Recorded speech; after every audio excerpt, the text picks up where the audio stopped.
I really strive for the ladies to be like very realistic. Like, this is what real golf looks like. These are the people who are playing golf on the weekends. We're not being paid to play. Like, and I think like that's what's going to continue to get more people to want to pick up the game, is seeing other people just like them doing it.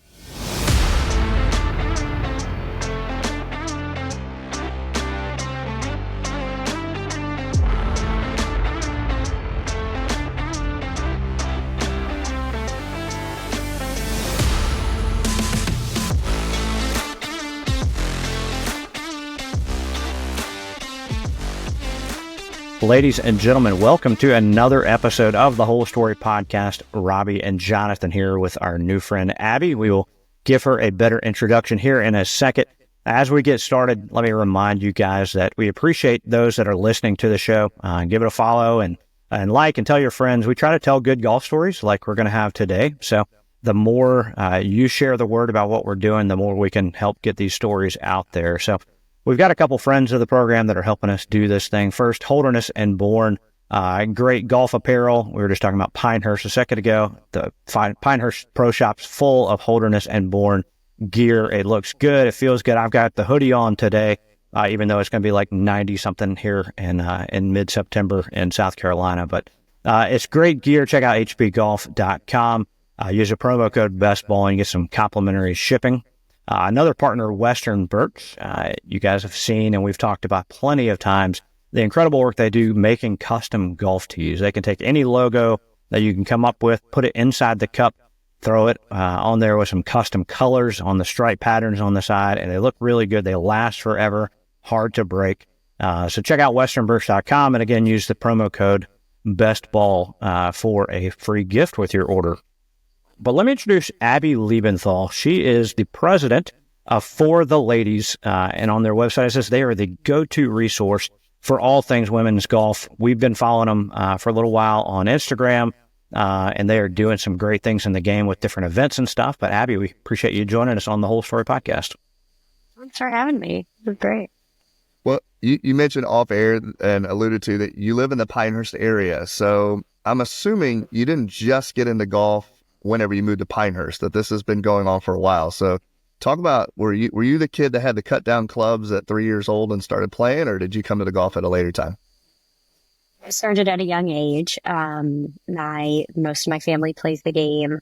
My dad just kind of got us into it right away. And I never complained. I just I was a fun way to get out to the country club and be outside in the summertime. And I stuck with it. I played in high school and that was the extent of my competitive career. I quickly realized that I don't really have a competitive bone in my body when it comes to competing against like other people. So, it's been super fun. And, I stopped playing a little bit in college and then got back into it once I started working in the game. But I love it. And it's just kind of been a part of my life, throughout, every experience that I've had. So what has been your working career? Because For the Ladies, I don't believe, is the first stop in in your golf journey, right? Yeah, no. I did a internship at the American Junior Golf Association for 2 summers. I went to Indiana University, and in my time there, I spoke with, a career advisor, and she just asked me about my interests, and I was a journalism major. And she said, there is this program with the American Junior Golf Association where you can get experience doing communications. And I had more of a sports journalism focus. So she recommended the internship. I applied and I got in, and I just stuck with it. I had a really great first summer and then came back for a second. And when the time came that I was graduating from IU, they offered me a job. And, at the time, this was 2012. And when I entered college was 2008. And I just remember so many students struggling to get jobs after they graduated from school. So I was just so fortunate to get something in a career and a path that I really loved. So stuck with it. And, the AJGA is a wonderful place to learn. And it was a great place to have my first job. So from there, I worked for the Tiger Woods Foundation for a few years. I've worked at Titleist, where I oversaw their social media platforms and their network, which is called Team Titleist. And then I went to Imperial Hats for a quick stint where I oversaw their marketing efforts. And most recently, I joined the United States Golf Association, where I actually just left and I am starting a new job very soon. So it's been a really fun journey. I just love working in the golf industry. I've learned a lot in all of these different levels of my career, whether it was doing nonprofit work with the HAGA and Tiger Woods, but also working at some of the biggest brands in the game, like Titleist. You just listed like the dream history of jobs for probably every single golfer. At what point did For the Ladies come to life in the middle of that journey? For sure. So, I mean, as you said, like I have worked in a lot of fun golf jobs. So you certainly learn a lot along the way, you know, what exists in the industry, what maybe doesn't exist, how are things done by most brands and places, and how could you do them differently? So for me, in 2019, when I was working at Titleist, you know, I just had really noticed that there was this void in the market for young professional women to get into golf. There are amazing opportunities for juniors to get into the game. At the time, it was mostly like first tee, girls golf, youth on course. There are also really good opportunities for maybe women in executive positions. Also those just who have access to a country club. But there really wasn't something tailored to young professional women who are maybe just out of school and want to get into golf because maybe their boyfriends play it. They wanted it for their career. And, you know, as we know, a lot of business, like at the end of the day, a lot of business does happen on the golf course. So wanting to be part of those conversations and opportunities. And so hosted my first golf clinic in 2019, and it has certainly grown a lot since then. But that was definitely what triggered my interest in wanting to start something. So you started out as a clinic, right? Teaching people maybe that have never touched a club before, never been out on a golf course. And so it's really like the entry level into, you don't have to be scared about this thing. Let's get into it and let's show you that it can be fun. It can be for everybody. And we'll kind of show you the ropes, right? Yeah, exactly. And, you know, over the years, we have found that, you know, maybe it's somebody who does know how to play the game, but they just want to find another community of golfers to play with, or they want to find that community to learn with. So we tend to attract, you know, golfers of a lot of different skill levels, but I would say most of them have maybe picked up the game more recently. Yeah, we just had a conversation with another lady that's doing similar stuff, just trying to grow the game in the women's golf. And the one thing you probably know Taylor Olson, DF Modern. Yeah, John. Yeah, fair, you would, yeah. But it's one of those things. No one's good at golf, so there's not a lot to be intimidated by. Like if you're getting into it, just assume no one's good, and if they are good, they're lying to you. Yeah, but I think what's hard is like we know what we see on TV, and you see the best golfers in the world, and male or female, and so you know expectations are then very high. And then when you know you see things on social media, you see people who play really well, and you're like, well, I'm not sure like that this is for me, and so I really strive for the ladies to be like very realistic. Like this is what real golf looks like. These are the people who are playing golf on the weekends. We're not being paid to play. Like, and I think like that's what's going to continue to get more people to want to pick up the game is seeing other people just like them doing it. So you've obviously being in the industry and kind of working for different brands, have other brands. I've looked. I'd love for you to share kind of what brands are kind of coming alongside you guys as you grow this initiative. Yeah, I think a lot of different brands have been like excited about For the Ladies in different ways. Titleist has always been a really big supporter, which is so helpful, whether that's providing product. You know, even last weekend, they did driver fittings for some of our participants. And like, nice. That was, you know, I think, you know, For the Ladies, we've evolved a lot. We're not just golf clinics. We want to be at every level of a woman's journey with the game. So, you know, whether that is picking up a club for the very first time or getting fit for clubs or going on a golf trip to amazing places, like we want to be there. And I think that it's really cool that brands have come alongside us and like want to be a part of that journey with golfers as they, you know, pick up a club for the very first time to you know, experience the game how they want to. So yeah, it's been really fun. You know, they've been great, and I like their approach. Like they're very educational. Like for the driver fittings, like it was such a good, non-intimidating experience for them to like ask, like, why do these things matter? Why are you changing the shaft? Like it's for things that like people wouldn't know unless they've tried it before. Um, but yeah, aside from that, it's been a variety of brands. I would say too, like we've been really fortunate with golf resorts that have been incredibly open to working with us on our golf trips. We've worked with Pinehurst for the last 4 years on a big trip called the Lily. We've done trips to Bandon Dunes, Stream Song. We have a great relationship with Kemper Sports, which has been great, just opening doors to other golf courses who are willing to host us. So it's very cool. You know, I never thought it was going to become a thing where brands are supportive and want to come on board. I always just thought it was just going to be like me doing this little thing. So it's good. So as a part of your mission, obviously bringing women into the game, where do you see that onboarding happening most effectively? It's a good question. I think I've always said that if you see other people doing it, you're more inclined to give it a try. So social media has just been like really good for the ladies. And as you guys probably have seen with many women's golf brands, being able to see other women play and just like having fun and doing it has been probably where we've seen a lot of the growth. And that I'm always amazed. Like we ask people like, why did you sign up for this event? It's a mix of word of mouth and seeing it on social media. So, it definitely works. That's a good thing. And then I think, you know, obviously I started the organization in 2019, but the pandemic, as we saw, a lot of people got into the game because it was a safe, activity for people to engage with outside. So, we had a lot of growth in 2021 and that really, excelled us from 2021 to today. So what events do you have on the calendar? I saw one 2025. You guys are going to Old Barnwell. I've gotten to go play there a couple times. I don't know if you've been yet, but amazing course and just great initiatives, what they're doing for the women's game and for others with the Annika program and everything. But where all are you guys planning to go, I guess maybe for the rest of this year and looking into 2025?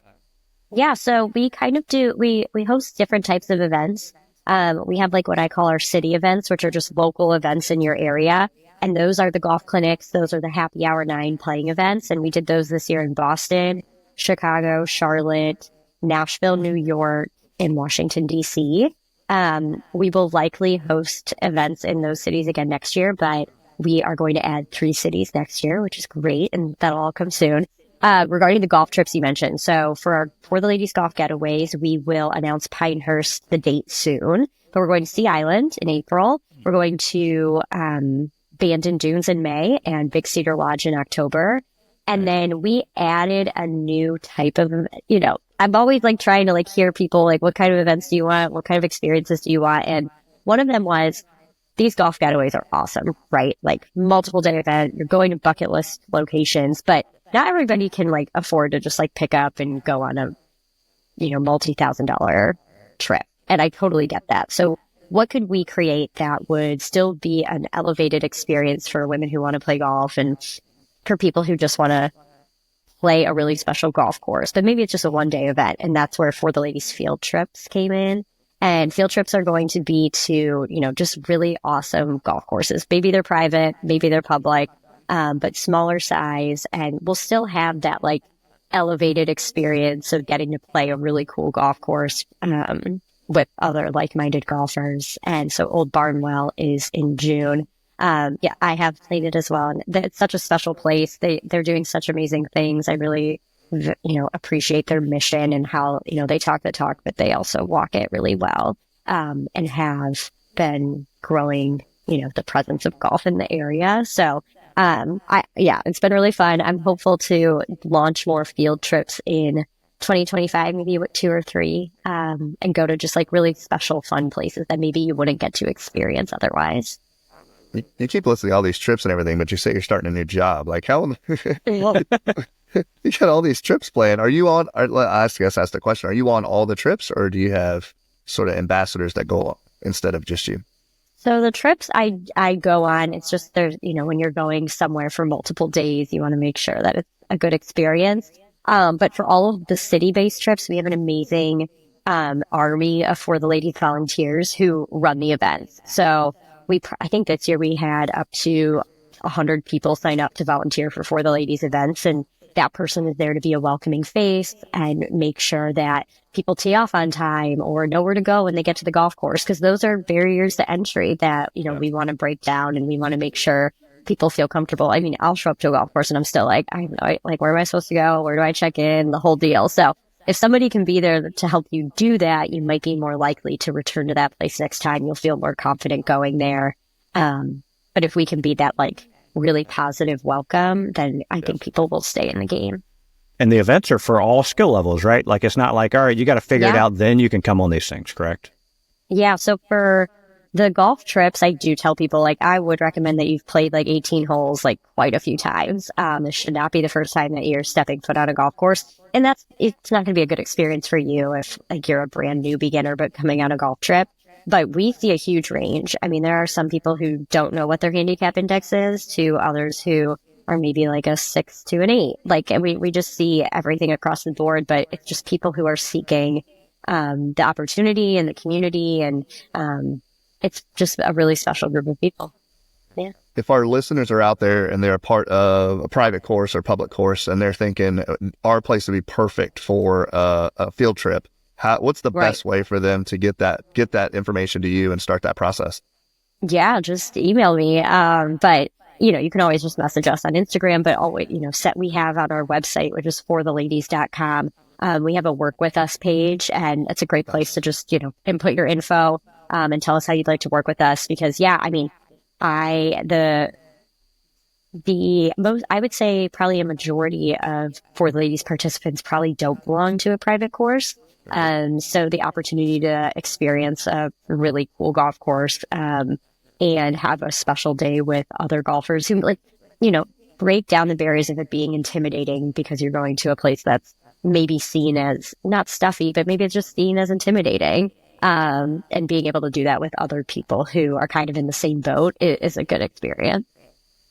Yeah. Private courses can be intimidating. Like you don't know what you're supposed to wear. Can you change can I tuck my shirt in the hallway? Can I change my shoes on the back of the tailgate? Or shoot, you go into a neighborhood and get lost, like all those things. Yeah. Why are you tucking your shirt in the hallway, Jonathan? Because I don't know where to change. Don't know what to do. Follow the signs. Private courses intimidate me all the time. Oh, yeah. I'm scared to death of private. I like the $12 munis because. Yep. Yeah. Yeah. Well, y'all are doing some really cool things. I've got a daughter she's a senior in high school, and she's not going to go any farther than that. If she's listening, you're awesome at golf. But no, I mean, she has fun with it. She loves being out there with her friends. So like, this kind of experience for her, like she'll be good one day on a business captain's choice tournament because she can hit the ball pretty good. But things like this where she can have a community, you mentioned that a few times now, and be a part of something that's for the ladies, good title, right? And where she can, have fun, be with a group of ladies, and get to play something that she really enjoys. So I think what you guys are doing is really cool. Yeah. Yeah, thanks. I mean, at the end of the day, we always say like women are the fastest growing demographic in golf, but at the end of the day, like the gap is still really big. I think it's like 5% of people with a handicap index are female. Like to be able to retain female golfers, there do have to be these communities, whether it's For the Ladies or another local group in your area, to just keep women in the game, because we've learned that women like to learn alongside other women. They like to play the game alongside other women. And it's super fun to get to play with your boyfriend and your friends and your husband, whoever it may be, your partner. But it is fun to switch it up and play with other people. And that's the whole point of golf is, you join a foursome, and maybe it's the weirdest day of your life, but you also could create really like fun, relationships. But if you always feel like you're going to be paired up with people that you're intimidated by, like that's hard. Yeah. I agree. Well, Jonathan and I always talk about it. It's about who you play with, right? It might be, get to play at a cool place, get to play well or whatever. But if you're having fun with the group you're with for that 3, 4, 5 hours, then that's what makes it, right?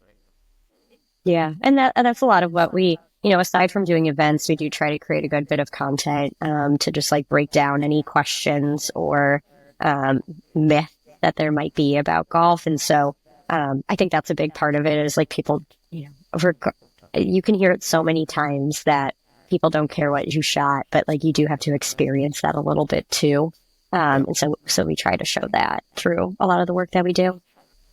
Well, you've had quite a storied resume when it comes to golf, but we always like to talk about golf stories, like actually hitting balls. So we ask every single guest, what is your most memorable golf shot? My It's goodness. tough for good golfers because you got a lot of them.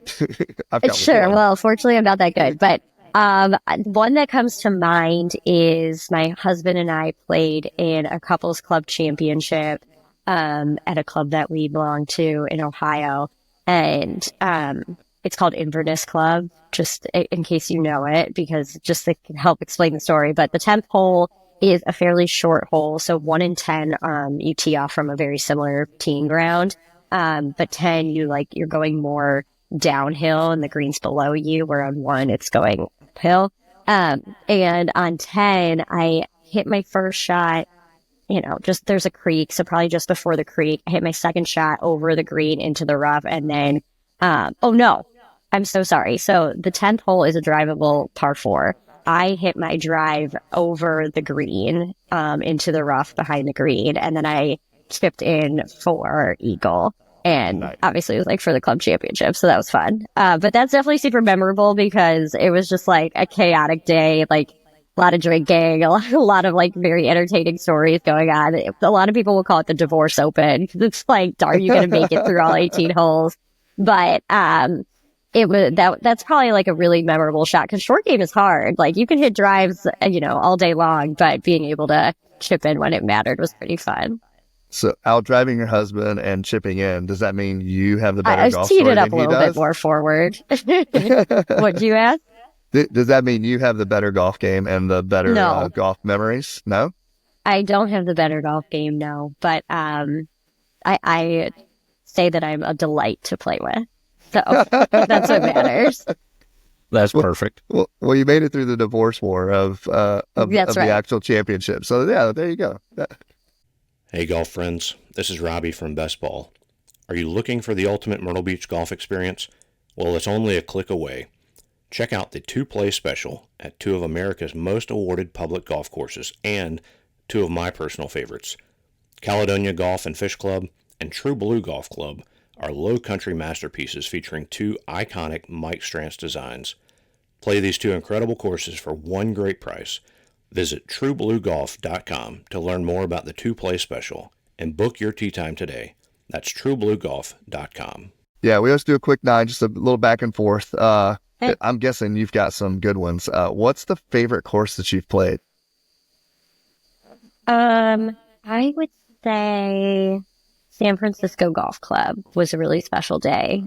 Really cool spot. And I just remember we finished on 18 and I was like, I can't believe it's over. And to me, that's a sign of a really good round. That's a good day. That is a good sign. Yep. Well, what course is at the top of your bucket list? I would love to play Cypress Point. That's probably the top. Yeah. Yeah. I think that's the top of many people's bucket list. Yeah, right. That's okay. We need a For the Ladies event at Cypress Point. I mean, they're doing what, the Curtis Maybe Cup right or after the some Walker other? Cup. The Right, Walker Cup, right. yeah. Yep. Who would be in your dream foursome? Doesn't matter dead or alive or anything like that. Doesn't matter. It's your dream. Well, yeah, for sure.